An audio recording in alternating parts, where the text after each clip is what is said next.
हुआ करता था कि सबकी गायें जैसे चराए तो सब लोग अन्न आदि जो है उसके घर भिजवा देते थे और गायें छोड़ देते थे। वो ग्वाला ही कहा जाता था। सैकड़ों लोगों की गाय चराता था और उसके घर में अन्न आदि जो आवश्यक सामग्री है भिजवा दी जाती थी। ना तो एक अक्षर वो पढ़ा लिखा था और ना कभी उसने भगवान का नाम या कोई चर्चा सुनी थी। उसके कोई परमार्थ से संबंध ही नहीं था। बस गाय चराते थे, जंगल में रहते थे, पत्नी भोजन पहुंचा देती थी और परिवार चलाने के लिए गांव के लोग दे देते थे अन्न, क्योंकि सबकी गाय चराते थे। ना तो उसको किसी धर्म का ज्ञान था, ना किसी साधना का ज्ञान था। एक दिन देखा जंगल से एक मंडली जा रही संतों के, वो श्री राम जय राम जय जय राम, श्री राम जय राम ऐसे कीर्तन। संत जन पहले मंडली बना के चलते थे तो नाम कीर्तन पद कीर्तन ऐसे।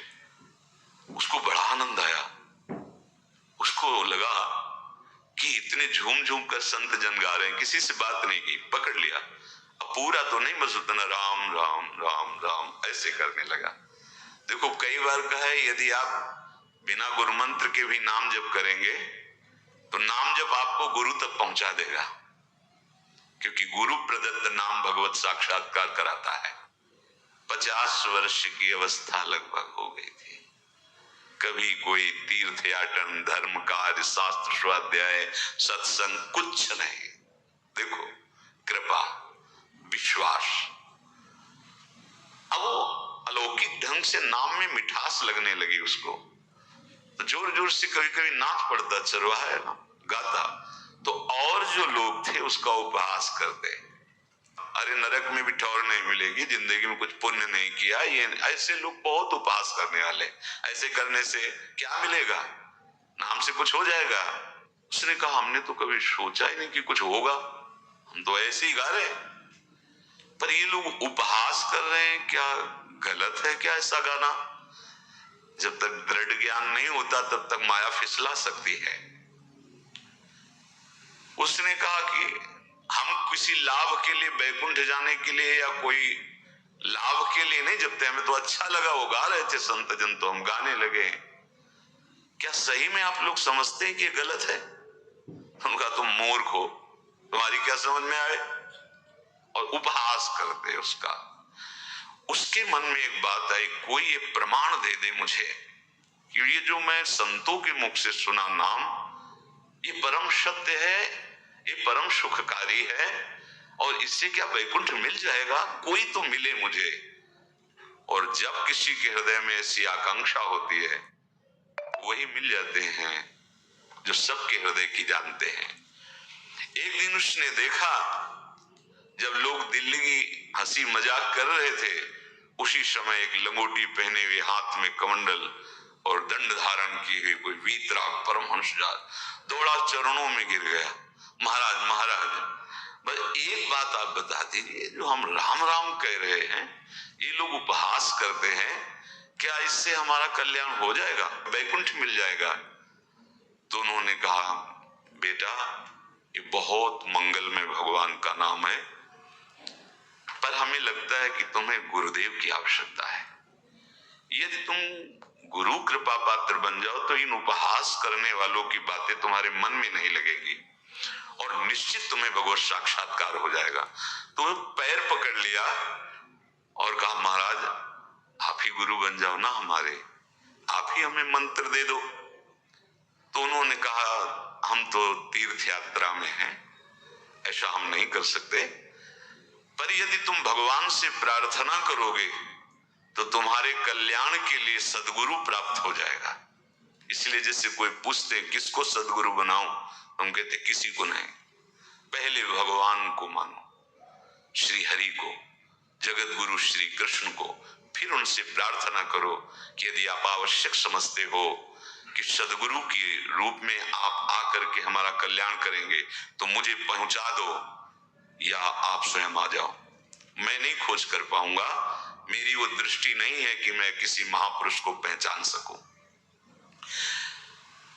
मैं तुमसे सत्य कहता हूं, सदगुरु की जो शरण में हो गया तो उसके जीवन नौका की डांट सदगुरु अपने हाथ में ले लेते हैं। फिर उसको कोई भय, कोई उपहास, कोई लज्जा नहीं सताती। वो सुख पूर्वक इस दुखद अपार संसार समुद्र से पार हो जाता है। पर बेटा, तेरे ऊपर भगवान की बड़ी कृपा है, क्योंकि तू संतों को मानता है। तू मेरी बात पर विश्वास कर ले, अंदर से तू एकांत में रो, तुझे सदगुरु मिल जाएंगे। अब ऐसा कहकर वो अपने राह में चले तीर्थ यात्रा के लिए।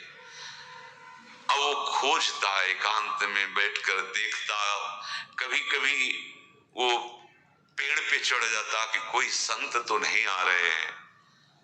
अब उसके लिए वहां भोजन पहुंच जाता, पाता, गाय देखता और बस खोज करता कि सदगुरु आ जाए, सदगुरु आ जाए। बहुत समय व्यतीत हुआ पर उसका विश्वास नहीं टूटा कि संत ने कहा था कि तुम भावना करो कि सदगुरु आ जाएंगे। भगवान सदगुरु बन करके आ गए, वही है सदगुरु। देखा सामने से बड़े तेजस्वी महात्मा बड़े तीव्र गति से आ रहे। वो दौड़ा, गुरुदेव गुरुदेव, चरणों में लौट गया। चरणों में जे भी गिरा तो एक बिजली सी दौड़ी उसके हृदय में। अब बात बन गई, गुरु मिल गए। वो खड़े हो गए, देखते ही सात्विक भाव उत्पन्न हो रहा है, आंसू निकलने लगे। देखते ही मन में आया कि जो संत कह रहे थे सदगुरु मिल जाएंगे, यही हमारे सदगुरु हैं। हृदय में उत्साह, आतुर आवाज, प्रभु मुझे भवसागर से पार करने वाला गुरु मंत्र दे दो। ऐसे थोड़ी दीक्षा दी जाती कि गली चलते दी जाए, दूंगा। जा पहले स्नान करके आ, फिर एकांत स्थान में बैठेंगे, फिर तेरे को उपदेश देंगे। बोला महाराज मैं जंगली आदमी हूं, गाय चराता हूं, हमारा घर बार से कोई आना जाना नहीं, यही भोजन आ जाता है। संत ने कहा अच्छा स्नान करो। स्नान करके एक पेड़ के नीचे, भाई मैं तुझे कुछ नियम दूंगा, कुछ शर्त। तो महाराज गंवार आदमी, ना हम आपका कोई नियम पालन कर पाएंगे, ना कोई व्रत पालन कर पाएंगे, ना कोई साधना कर पाएंगे। आप देख लो हमारी हालत, 50 साल का हूं, पढ़ा लिखा बिल्कुल नहीं, कोई धर्म कर्म नहीं जानता, गाय चराता हूं। मुझसे बहुत बातें नहीं सदेंगी, अगर एक कोई बात बता दो तो प्रण करता हूं जिंदगी में प्राण त्याग सकता हूं, पर एक बात कोई, एक नियम कोई दे दो। हमें बहुत नियम तो नहीं समझ में आएंगे, एक कोई बात बता दो कि ऐसा कर लेना और मंत्र जपना, तो हम प्राण त्याग सकते, पर आपकी आज्ञा उल्लंघन पर बहुत हम बातें नहीं मान पाएंगे, क्योंकि हमारे इतना ज्ञान नहीं है। गोपाल के वचन सुन करके बहुत प्रसन्न हुए संत भगवान। एक नियम तुझे देता हूं, हमारे आराध्य देव श्री कृष्ण हैं, गोविंद हैं। आज से तुम्हारे आराध्य देव गोविंद हुए, हाँ श्री कृष्ण हुए। बिना उनको पवाए तुम्हें पाना नहीं है, बस यही तुम्हारे लिए नियम है। तुम्हारे पास जो आए, सूखी रोटी, दूध, छाछ, जो भी, बिना उनको पवाए पाना नहीं है। सीधा सरल आदमी। गुरुदेव प्राण चाहे चले जाएं, बिना उनको पवाए आज के बाद कभी जिह्वा पे कुछ नहीं जाएगा, ऐसा गुरुजन आदेश करते हैं वैष्णव मार्ग के पथिकों को कि जल भी बिना अर्पित किए मत पियो। अगर आप बिना अर्पित किए पीते हैं तो आपकी बुद्धि में इष्ट देव के प्रति ममत्व तो नहीं आ पाएगा, नहीं आ पाएगा। अब तो गोपाल नाच पड़ा कि गुरु मिल गए, गुरु मंत्र मिल गए और इष्ट का पहचान मिल गई। उसी समय घर से भोजन आया, वही कभी चटनी रोटी, ऐसे ही बैठा एकांत वृक्ष के नीचे, आओ गोविंद भोग पाओ। अब गोपाल विचार में लगा कि आ तो रहे हैं ही नहीं, और गुरुजी ने कहा बिना पवाए पाना नहीं। पूरा दिन व्यतीत हो गया। गुरुजी कहते घट घट में विराजमान भगवान है, तो कहीं से भी प्रकट हो सकते हैं। तो अंदर मंत्र जपता हो, कहता आओ भगवान पाओ, आके नहीं आए। महाराज हमारे गुरुदेव ने आपका ध्यान जो बताया था वैसे ही आओ, आप पाओ आकर के। रात्रि हो गई, देखा पर वो नहीं आए तो भोजन उठाया, गाय को पवा दिया, तो बहुत सी गायें थी, भूखा रह गया। दूसरे दिन फिर भोजन आया, एक पत्ता तोड़ा, जल से छिड़का पत्ते को और भोजन रखा, भगवान को फिर पुकारा, आओ प्रभु। गुरुदेव ने आज्ञा की, बिना आपको पवाए हम अपनी जबान में नहीं रख सकते। शाम हो गई, रात्रि हो गई, फिर गौ को दे दिया, नहीं पाया। अब एक तो 50 वर्ष की अवस्था और गौओं के पीछे दौड़ना और भोजन पाना नहीं, शरीर में सामर्थ्य धीरे धीरे कम होने लगी। तीसरा दिन, चौथा दिन, पांचवा दिन, छठा दिन, सातवां दिन, दीनानाथ प्राण चाहे निकल जाए हम गुरु की आज्ञा नहीं तोड़ सकते। अगर आप नहीं आएंगे तो भूखों मर जाऊंगा। पर हम ये बात देखो, ये बात चरवाहा है, कोई साधना पूर्व की नहीं। गौ सेवा के प्रताप से उससे संतों में प्रीति हो गई, नाम की कृपा से, गुरु की कृपा से नामी की प्राप्ति की चाह। ऐसे कई दिन व्यतीत होते गए, अस्थि मात्र होए रहे शरीरा। पूछते कि क्या बात है, भोजन तो हम रोज लाते हैं, आप रोज लेते हैं, क्या पाते नहीं? आपका विषय नहीं। शिक्षा मिलती है, अपने गुरु उपदिष्ट साधन को किसी से बताना नहीं चाहिए। गुरु उपदिष्ट साधन जब तक सिद्धावस्था ना पहुंच जाए तब तक गुप्त रखा जाता है। जो जैसे आप सत्संग सुन रहे हो, इसमें कोई वचन आपको लगा, पकड़ लिया, अब वो जीवन में तभी बोलना जब उसका प्रभाव हमारे जीवन में आ जाए। नहीं ऐसे नहीं बोलना, नहीं तो निकल जाएगा। और अगर रोक लिया तो मंथन करेगा अंदर और आपको उसमें स्थित कर देगा। एक भी शब्द नहीं बताया कि हमारी गुरु दीक्षा हो गई, गुरुजी ने कहा था पवा के पाना, और इतने दिन हो गए भगवान तो आ नहीं रहे, इसीलिए हम पा नहीं रहे, तो हमारी ये दशा है। देखो आज का समय ऐसा है कि प्रगट में सब इंद्रियों के पोषण की व्यवस्थाएं भगवान दी, चाहे गृहस्थ हो चाहे विरक्त हो, लेकिन क्या हमारे अंदर निष्ठा है ऐसी? सबरी जी जब उनके गुरुदेव पधारने लगे तो चरणों में रो के गिरी कि प्रभु इस पूरे विश्व में मुझ अधम को सिर्फ आप ही प्यार करने वाले, आप ही ने दुलार करके मुझे रखा, नहीं सब जगह ठोकर मिलती, कोई भी संत महात्मा हमारी तरफ देखना नहीं चाहते, और प्रभु आप जा रहे हो, अब कैसे जीवन? जानते हो क्या कहा? हम तो भजन के प्रभाव से भगवान के धाम जा रहे हैं। बेटा भगवान स्वयं चलकर तुम्हारे पास आएंगे। सबरी जी बहुत वर्षों तक कभी गुरु के वचनों पर अविश्वास नहीं हुआ, क्यों कहते थे भगवान आएंगे, रोज पावड़े डालती हूँ, सोहनी लगा के जल छिड़कती हूँ, रोज पे लगता है फुसला तो नहीं दिया गुरु जी ने? नहीं, गुरु के वचन भगवान आएंगे, शायद ऐसा वर्णन की शास्त्र हजार वर्ष सोचो जरा, और भगवान आए और सबरी को निहाल किया। ऐसे हो गुरुदेव ने कहा है भगवान आएंगे, जब तक वो ना पाएंगे तब तक हमने कहा है कि, और उनका उद्देश्य अलग था कहने का कि आप भगवान को भोग लगा के पाइएगा और भजन कीजिएगा तो मंत्र के प्रभाव से तुम्हारे मानस पटल पर भगवान दिखने लगेंगे। ऐसा होता है, पर वो सीधा आदमी सीधा समझा, जब तक भगवान नहीं पाएंगे तब तक हमें नहीं पाना। 18 दिन बीत गए, कुछ न खाना न पीना। गोविंद भी देखते बाल भक्त ओम प्रकाश जी महाराज यही अपने चामुंडा के पास से उधर, बहुत नामनिष्ठ महात्मा, बाल भक्तों में बहुत ही मानो प्रहलाद जी ही है। जैसे प्रहलाद जी नामनिष्ठ भगवान निष्ठ, घट घट में भगवान को देखने वाले, ऐसे श्री ओम प्रकाश जी बाल भक्त। बड़े बड़े महापुरुष गए, हरि बाबा, उड़िया बाबा, सब बस वो यही कहते कि ये श्री कृष्ण का आदेश है। फिर शायद 50 के भी ऊपर दिन गए थे, ऐसे 70 दिन तक उस महापुरुष ने कुछ नहीं खाया, सशरीर अंतर्ध्यान हुए। आज समाधि उनकी बनी।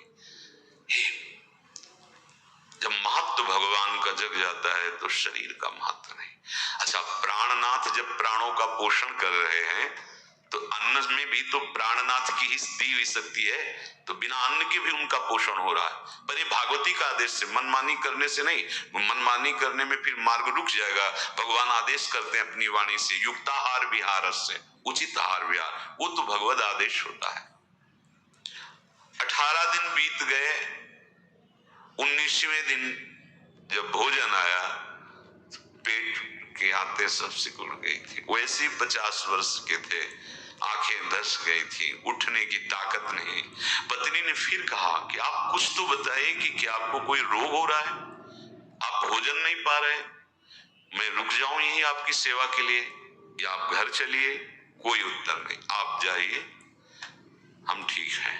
ऐसा फिर धीरे से पत्ता लाए, छिड़का भगवान और पाव आकर के। शाम हो गई, फिर गाय को दे दिया। विचार कर लिया कि अब मरना ही है, मुझ जैसे अधम के पास भगवान तो आएंगे नहीं, वो तो भगवान है। पर मैं अपने गुरु के वचन नहीं तोड़ सकता, मर चाहे जाऊं। 27 दिन व्यतीत हो गए, एक कवल भी अन्न नहीं पाया। न चलने की शक्ति थी, न पत्ता लाने की शक्ति थी, न जल छिड़कने की शक्ति थी। जिस पात्र में भोजन लाई थी, लेटे ही लेटे खोला और कहा, प्रभु मुझे पता है आप इस शरीर से नहीं मिलोगे, पर आप जान लो मैं अपने गुरु की आज्ञा का उल्लंघन नहीं करूं।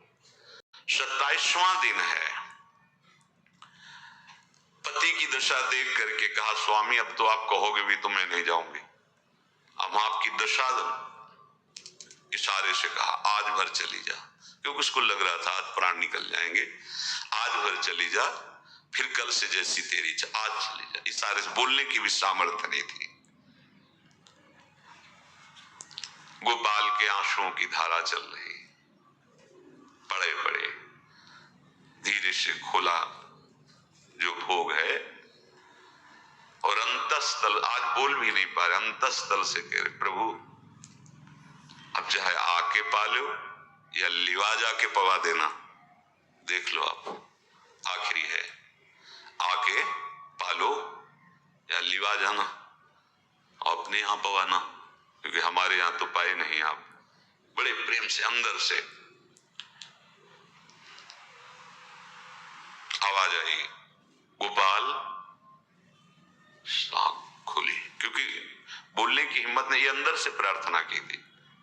गोपाल वो अमृतमय, गुरुदेव ने कहा था कि उनकी वाणी से अमृत बरसता है। एकदम आंख खुला, देखा वही पीतांबर, वैसे मोर मुकुट, वही मुरली, वही करधनी, वैसे नूपुर, वैसे ललित त्रिभंगी। गुरुदेव ने जैसा वर्णन किया था वैसा ही सुंदर रूप गोपाल के सामने। प्रभु मुखमंडल की मनोहरता देखकर निहाल हो गए, निहाल कर देंगे। थोड़ी पीड़ा सहना सीखो, जैसे कहा था अधरों में वैसे अधरों में विराजमान। अच्छा, खास बात ये, ना कोई गाय देख पा रहे, नहीं कोई और चरवाहा देख पा रहा है। ये भगवान, जैसे इस सभा में किसी से बात करें, भगवान किसी से मिले तो पास बैठा व्यक्ति भी नहीं देख पाएगा, ना जान पाएगा, क्योंकि प्राकृतिक इंद्रियां, प्राकृतिक शरीर, और वो चिदानंदमय, वो तो जिसको दर्शन देंगे तो पहले दृष्टि प्रदान करते हैं। भगवान जिससे मिलते पहले दृष्टि प्रदान करते हैं, तो गुरु रूप से दृष्टि प्रदान। ये जो अंतर में पुकारा ना, वो अंतर दृष्टि खुल गई, सामने देखा। इतना सुंदर विश्व मोहिनी भगवान श्री हरि का ललित त्रिभंगी रूप कि गोपाल की आंखें नहीं टिकी। इतना सुंदर रूप, आंखें भगवान के तेज के आगे बंद हो गई। जब भी बंद हुई तो देखा मानस पटल पर वैसे ही ललित त्रिभंगी। फिर खोला, देखा सामने भगवान मुस्कुराए, सामर्थ्य प्रदान की। उसने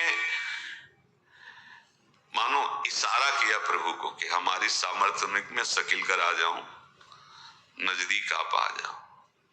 आ गए, अपना माथा प्रभु के चरणों में रखा, आंसुओं से भगवान के चरणों का प्रक्षालन कर रहा है। देखो, गांव का गाय चराने वाला ग्वाला, जिसको कोई धर्म कर्म का ज्ञान नहीं, कोई भक्ति का ज्ञान नहीं, कोई शास्त्र का ज्ञान नहीं, भगवान ने फिर उसको उठाया और अपने हृदय से, ज्यों हृदय से लगाया, हष्ट पुष्ट स्वस्थ सब, अंतर बाहर पूर्ण, कोई पीड़ा नहीं, कोई दुख नहीं, बिल्कुल तेजस्वी स्वरूप। भगवान की स्पर्श की महान सामर्थ्य है। जब बाली ने बहुत मारा ना सुग्रीव को, तो कर परसात सुग्रीव शरीरा, जे इस पर सारी पीड़ा गई। भगवान अमृत सावी है, भगवान दिव्य चिदानंद भाव देने वाले हैं। अब तो सुरमुनि वांछित प्रभु की छाती से लपटा हुआ है। जब वो भगवान से लिपट कर छाती में अश्रु की बूंदे, तो भगवान ये था माम प्रपद्यन्ते, भगवान की अश्रुबूंदों से गोपाल का अभिषेक हो रहा है, मानो सुदामा मिलन हो रहा है। जैसे भगवान को दैन्य बहुत प्रिय है। ये जो बहुत बुद्धि चलती है ना, इसके लिए दौड़ भाग है। नहीं, सीधे प्रभु हमारे हैं, हम प्रभु के हैं। नाम जब आश्रय, भगवत प्राप्ति निश्चित। भगवान बोले, प्यारे गोपाल, अब तो रो मत, देख मैं तेरे प्रेम में पगी हुई है जो सूखी रोटियां हैं अभी पाता हूं। और भगवान बैठ गए और उसके घर की जो रोटी थी उसे, देखो मुझे त्रिभुवन का कोई भी भोग प्रसन्न नहीं कर सकता गोपाल, मुझे त्रिभुवन का कोई भोग प्रसन्न नहीं कर सकता। इस बात को समझो। जिनको ये भ्रम हो कि हम अधर्म से कमा के 56 भोग लगा के प्रभु को प्रसन्न कर लेंगे, तो ये बात सुनो, मैं ऐसे ही अन्न की चाह रखता हूं। भगवान के वचन, जैसे दुर्योधन का महल का सब वैभव त्याग के, स्वागत ठुकरा के और विदुरानी जी के हाथ का छिलका पाया, मैं ऐसे ही अन्न की चाह रखता हूं। भगवान कहते हैं बलिहारी है। कभी प्यार से एकांत में रोक इनको पवाना सीखो।